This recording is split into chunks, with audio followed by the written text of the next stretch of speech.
సైంధవ లవణాన్ని ఈ విధంగా ఆకుపైన పరిచేశాను కదా, ఇలాగా తయారు చేసి ఒక ఆకు మాత్రమే. జై శ్రీరామ్. అందరికీ నమస్కారం. నమామి ధన్వంతరమాదిదేవం సురాసురైర్వందిత పాద పద్మం లోకే జరా రుగ్భయ మృత్యునాశం ధాతారమీశం వివిధౌషధీనాం. ముందుగా మా తల్లిదండ్రులకు, గురువులకు, పెద్దలకు పాదాలు పట్టి ప్రార్థిస్తున్నాను. నేను ప్రదీప్, వానపల్లి, విశాఖపట్నం నుండి. ఈ వీడియో దేనికి చేస్తున్నాను అంటే, ఇప్పుడు చిన్న సమస్యే మనం వదిలేస్తే గనక ముదిరి పెద్దదిగా మారుతుంది. అటువంటిదే దగ్గు. మీకు ఆపకుండా వేధిస్తున్నటువంటి పొడి దగ్గు కావచ్చు, కొంచెం కఫంతో కూడిన దగ్గు కావచ్చు, దేనికైనా అద్భుత పరిష్కారం భూమి తల్లి చూపించింది. ఇది ఏమిటో తెలుసా? మన పెరట్లో అలాగే చుట్టుపక్కల దొరికేటువంటి అతి సులువుగా తడి ఎక్కువగా ఉండేటువంటి మొక్క, దీన్నే అంటారు వాము ఆకు అని అంటారు. అలాగే దీన్ని కర్పూరవల్లి అని సంస్కృతంలో పిలుస్తారు. చూడండి, ఇది చాలా తేమ ఎక్కువగా ఉండేటువంటి ఆకు మొక్క అన్నమాట. చూడండి, ఒకసారి విరిచి కూడా చూపిస్తాను మీకు. చాలా తేమ ఎక్కువ ఉంటుంది ఇందులో. అలాగే తేలిగ్గా విరిగిపోతుంది, ప్రతి చోట దొరుకుతుంది. ఒక్కసారి దీన్ని నలిపితే మంచి సువాసన కూడా వెదజల్లుతుంది. మరి దీనిని అలాగే ఇదేమిటో తెలుసా? అమృతంలో ఉపయోగపడేటువంటి, రుచిని కలిగించేటువంటి, అలాగే ఎన్నో ఔషధ గుణాలు కలిగినటువంటి సైంధవ లవణము ఇదనమాట.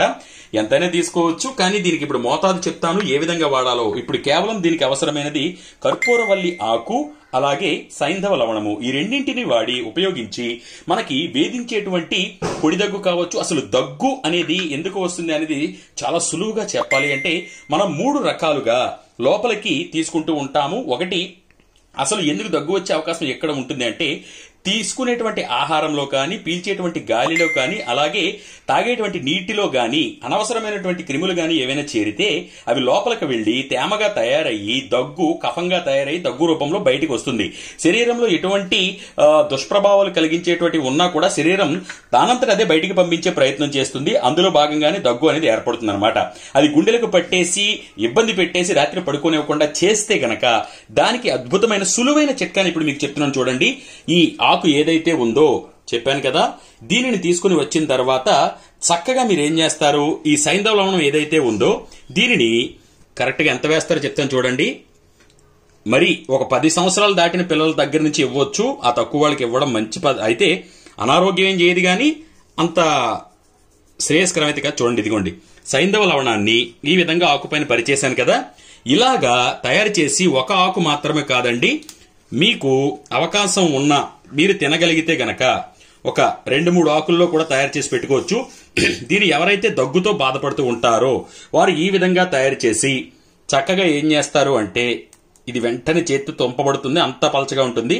దీన్ని ఇలాగే మడిచేసి చక్కగా నోట్లో పెట్టుకుని తాంబూలం ఏవైతే తింటారో ఆ విధంగా తినేస్తే భయంకరమైనటువంటి ఊపిరి సలపనటువంటి దగ్గు కూడా, కఫం కూడా చక్కగా తగ్గిపోతుంది. ఈ విధంగా పూటకి 2 ఆకులు చెప్పున ఉదయం ఒకసారి, సాయంత్రం ఒకసారి ఈ కర్పూరవల్లి ఆకులను, వాము ఆకులను తీసుకుని వచ్చి పైన ఉప్పు చల్లి, అది కూడా సైంధవ లవణం మాత్రమే వాడవలసి ఉంటుంది, వాడి మిమ్మల్ని వేధించేటువంటి దగ్గుని అతి సులువుగా తగ్గించుకోవచ్చు. ప్రకృతి సిద్ధంగా మన చుట్టూ దొరికేటువంటి ఆకులలో, కొమ్మలలో, మొక్కలలో ఎన్నో ఔషధ గుణాలు దాగి ఉంటాయి. వాటిని వాడుకొని తెలుసుకుని సులువుగా అద్భుతమైన ప్రయోజనాలు పొందాలి అనేదే నా యొక్క ముఖ్య ఉద్దేశ్యము. కాబట్టి ఇటువంటి విలువైన ఆరోగ్య సూత్రాల కోసము, అలాగే విలువైన ఆరోగ్య ప్రయోజనాలు కలిగించే ఔషధాలు ఇంట్లో చేసుకునే విధానాల కోసము మీరు యూట్యూబ్ లో ప్రదీప్ వానపల్లి అనే ఛానల్ ఉంది, చూడవచ్చు. లైక్ చేయండి, షేర్ చేయండి, సబ్స్క్రైబ్ చేయండి, అందరికీ తెలియజేయండి. ఇది మన భారతీయత.